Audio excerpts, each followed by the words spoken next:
few days ago, Cori Bush was on CNN, and she was asked a question. And do we have the clip ready that we can pull it up so people can watch it? We do.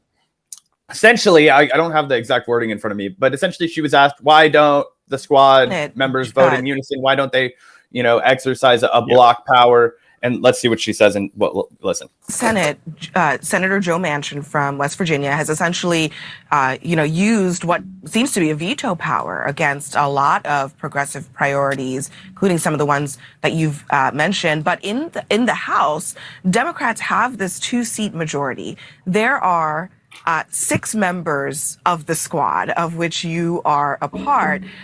What's stopping you from flexing that same power for your agenda? You just said you would vote against a compromise on qualified immunity. Are you prepared, and the rest of the squad prepared, to use that kind of veto power that you have if you vote as a bloc? I'm prepared to do whatever is needed to make sure that that our agenda moves forward. But I can't speak for the rest of the squad members. At the end of the day, my sister Ayanna Presley says it all the time. You vote alone, and you're voting for your districts. So you're voting for the people who voted you in. You're voting their needs and their values. Senate. Yeah, so I mean, this is kind of what everybody with eyes would have expected and could have told you after their first, after the first, it's almost 100 days since they've been reelected into their next term, that Cori Bush has joined the squad and all that stuff. And, listen, Gavin and I've had Cori Bush on our show. She was incredibly kind to us. She was a very nice woman. But I have to say, I haven't been necessarily thrilled with her performance since she's been to Congress. Obviously, personalities aside, this is a problem if they're not exercising power as a bloc. If they're not, if they are voting alone, if they are not exercising any kind of unity, why the fuck are you calling yourself the squad? Why are you misleading people? Why are you pretending that there's a block of progressive power in the House? There isn't. We have, what do we all like? What, are you all on some kind of chaotic mission? I thought we were trying to get people health care. I thought we were trying to save the planet from fucking frying. I thought we were trying to get people a living wage. I thought we were trying to keep roofs over people's heads. I thought that was the fucking mission, not some sort of like chauvinism. Exactly. And like you said, Zach, Cori Bush was actually one of our very first guests on the Vanguard. She's from our neighboring city of St. Louis. We're in Kansas City, Missouri. She's representing St. Louis. And, when she was elected, it was one of the most inspiring things for me personally. It seemed like such a culmination of so much hard work. And obviously, the one benefit of sending someone like Cori Bush to Congress is kind of the progressive groundswell it created on the ground in St. Louis. Now they have a progressive mayor as well and a progressive city council. So, there certainly is good things that happen when progressive movements kind of culminate in the election of someone like a Cori Bush or even like an AOC in New York. I think that is undeniable and the one, undeniably good thing about electing quote unquote progressives. But it's undeniable that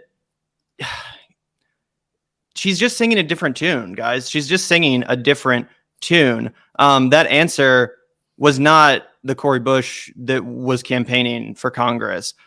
In fact, I think we should even play a quick answer from our interview with Cori Bush. Throwback. But oh God, guys, this is gonna make me fucking cringe so hard. Oh my God, guys, this is such a fucking throwback. Okay, wait for this though. Anyway, and again, we're not trying to. I don't want to be too critical of Cori Bush. She's just gotten there, and she came from an amazing activist background, a truly fearless Black Lives Matter protester from St. Louis, one of the leaders of the Ferguson protest movement. So, obviously as two fucking dudes sitting here, we're not, it's whatever. But I do think it's worth noting how people's strategies change and their approach to this kind of thing changes once they get elected. Yeah. Next to these big corporations that are giving the big dollars, or these, big time lawyers or whoever they are that can afford to, give thousands of dollars to a candidate. I'm someone that could barely give anything. And so I want that person to feel represented. And so I don't want to go in with anybody having a hold on me. Like, no, I want to be able to represent the people straight up. So that's another thing. The other thing is, I'm not going to be someone, and I have never been this person, someone who just says, who will say I support something. I'm not going to just support something. I'm not going to just sign the dotted line. I'm going to go and fight for it if it's what my community needs and it's not happening. So I'll get on MSNBC. I'll get on CNN. I'll get on this talk show and this podcast. I'm getting on this and that, wherever they'll allow me to go and to talk about our community and what we need. I'm not going to throw breadcrumbs out and hope to have your loyalty. None of that. You won't see me disappear until it's time to, unless, when somebody's running against me, or if it's time to run again, I won't disappear. I'm going to still be there with the people, and I'm bringing this community together. And I will remind you guys on MSNBC. Yeah, exactly. What did she go on MSNBC to do? Not to pressure Biden or make the case for these policies and why we need to fight harder, but to basically excuse her fellow Congress members for not fighting at all and for not banding together as the bloc that they were sent there to be. So I just think it's very, very unfortunate that we see this. And like she says in the interview, I'm going on any podcast to make this case. I'm going here. I'm going there. She did that to get elected, but she's elected now and she hasn't responded to our requests for an interview to talk about these things. I haven't seen her or any of the squad members take any tough questions from any of the independent left media outlets that did help get them elected. So again, I'm not trying to be too harsh, guys, but I think this definitely does represent a disconnect when it comes to strategic thinking, when it comes to, the reason why these people were sent there in the first place. And a lot of people want to say, well, why do people spend so much time criticizing the squad members? Why are you focusing all of your attention on these progressive, women of color when there's 400 old white men in there? The reason why is because we sent those progressives to resist those old white men. We never fucking trusted them. I never trusted any of the crusty white bastards in Congress. Exactly. And I didn't send someone I didn't fundraise for that person and donate and promote their ideas and their candidacies so they could go and basically pretend opposition and do theater. I wanted someone to organize protests, someone to sit in offices, someone to raise a ruckus. Cori Bush posted a really powerful Twitter thread the other day after having visited, one of jail. Yeah, one of the most obscene, horrific conditions in a jail in this country in St. Louis, and just posted the most heartbreaking images and words from inside that she heard. It's really, really tough to even talk about. But you have some degree of power that we don't, and I know that seems kind of weird to say. Again, we're just two white dudes or whatever, but we're not in that close to these people in high power. We don't have the ability to organize a mass protest in DC outside of the Capitol, outside of the White House. And that's the thing now, is that I think that this is what's clear, is that that's going to become the responsibility not of any of our elected officials. It's going to become the responsibility of people like you and me, Gavin. If we are fortunate to ever have the pull in a community that we can organize something like getting a fuck ton of people to stand outside the Capitol building, you better believe your fucking ass that we are going to do it, guys. And we're going to start fucking now when it's not, people can get on the fucking ground now. So that's going to have to be the new game plan. And obviously Gavin and I are small and we're just two fuckers with our voices right now. But we have seen some traction and a lot. And it's another thing that Gavin and I always talk about is it's such a fucking scathing indictment of this place. I think you were the one that brought this up to me, Gavin, that people send us messages all the time and they're like, please don't sell out. Please keep holding people accountable. It's guys, I literally got off work today at 4:30. I clocked out of work. I'm not fucking going anywhere. Do you know how, we would never be able to be co-opted because we have no interest in really joining any kind of institution. Gavin and I mean, it could be somebody that we admire. We're not going to go join their institution. There's no home for us. We've burned just about every bridge in this space. Yeah.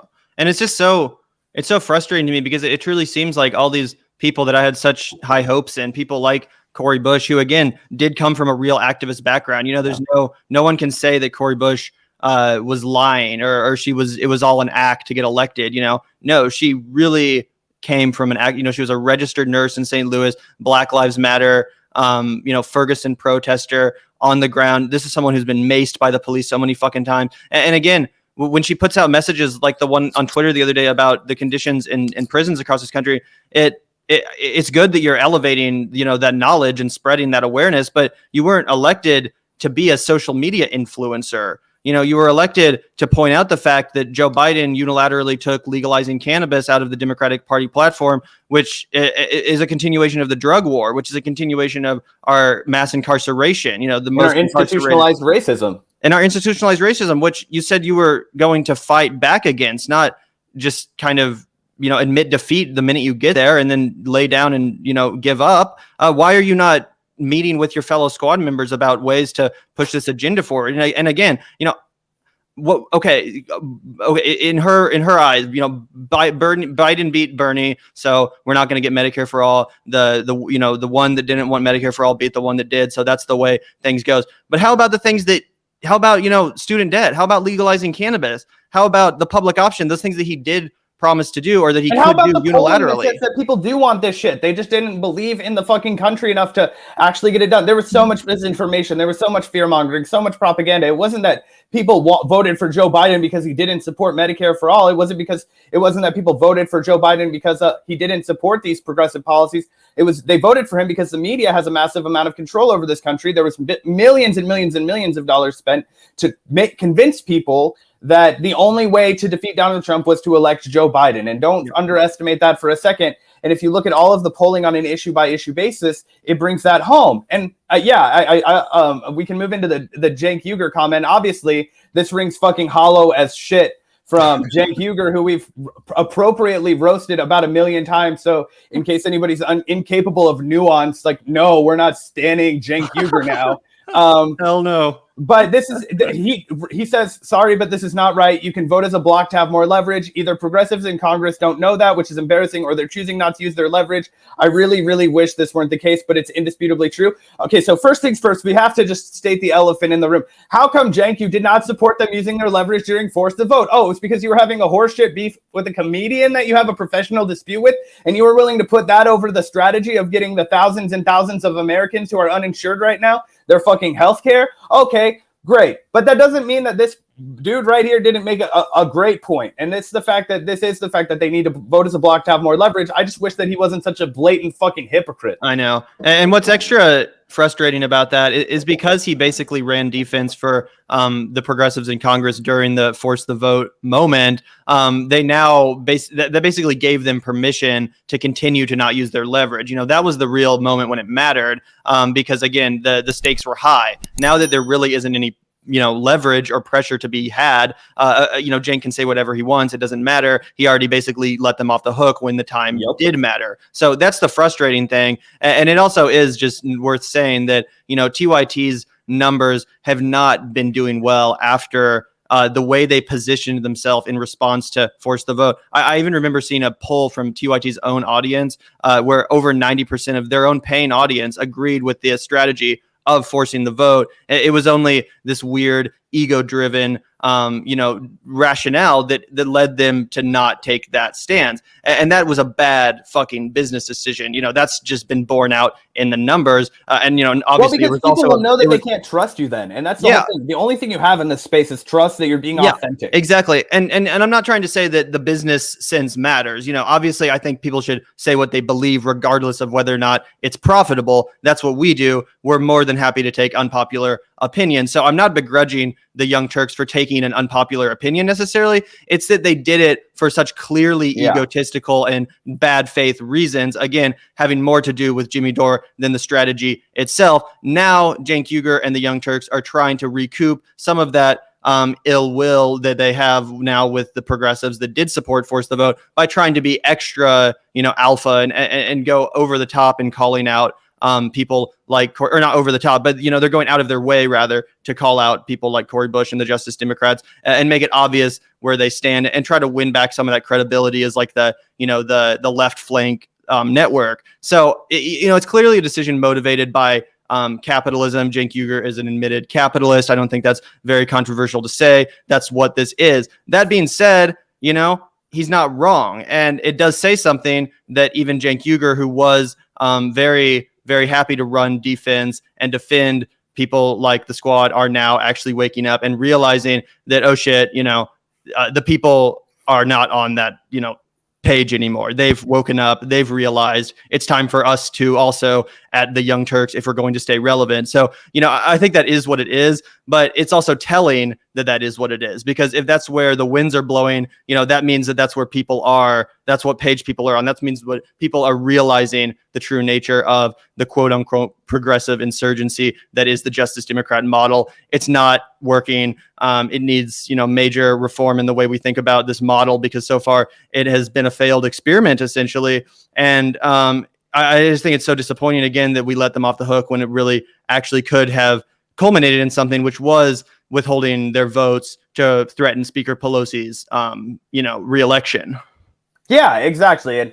And I think it deserves to be said that, Cenk is definitely the kind of guy that will lick his finger, stick it in the wind, and try and determine where the progressive movement is going, right? Yes. I think that if Elizabeth Warren had out-edged Bernie Sanders, he would have gotten behind it. He was all ready for it. Yeah, exactly. He was happy to Russiagate when he thought that was where the money was. He's just not trustworthy. Nope. That being said, he's making a good point here. So I think that I definitely don't think anybody can consider Cenk to be a good faith actor. I think it's a fact. I think it's been borne out by repeatedly, whether that's from the $20 million in dark financing that they took, whether that's from his positions on things like Russiagate, on things like force the vote, and then completely openly flip-flopping on it and not even addressing the elephant in the room that is the blatant hypocrisy. The fact that he union busted and then wants to excoriate Amazon for the failed union effort. So it's just obvious horseshit.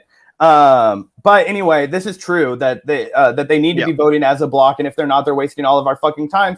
Which leads me to my last question for you as far as this kind of topic goes, which is, is the most charitable argument for the squad, as in the best interpretation, as considering that they're all good faith actors doing their best, that any kind of electoral political reform is completely futile because they've been rendered completely unsuccessful. And I'm wondering that if you think the left could better use the millions and millions and millions of dollars that we've been sending to these candidates during the primaries, because one of the things that I'm wondering as a strategy of kind of keeping the left down, if you will, because obviously there's an entire financial interest in making sure the left doesn't succeed. And why would they not just continue to accelerate the cost of campaigning, continue to make the campaign season even longer and more costly? That will continue to drain the coffers of the left, and it will keep us from doing anything structurally significant, organizing, providing expansive mutual aid, building these networks that we could be doing if we weren't wasting all of our time either deciding that we need to go ahead and give a bunch of money to AOC so that she can ward off whatever blue dog primary she's going to face, or giving it to somebody who's an authentic leftist that we don't think is going to succumb to the swamp monsterification that the squad has done. And I just think it's a little bit, when you look at somebody like Cori Bush, who I believe went into Congress with all of the best intention, it just seems like it's kind of a meat grinder. It's designed to be that way for sure. And we might as well just say, fuck this. We don't we're not going to play the game anymore. Yeah, no, I think that there's actually a lot of legitimacy to that.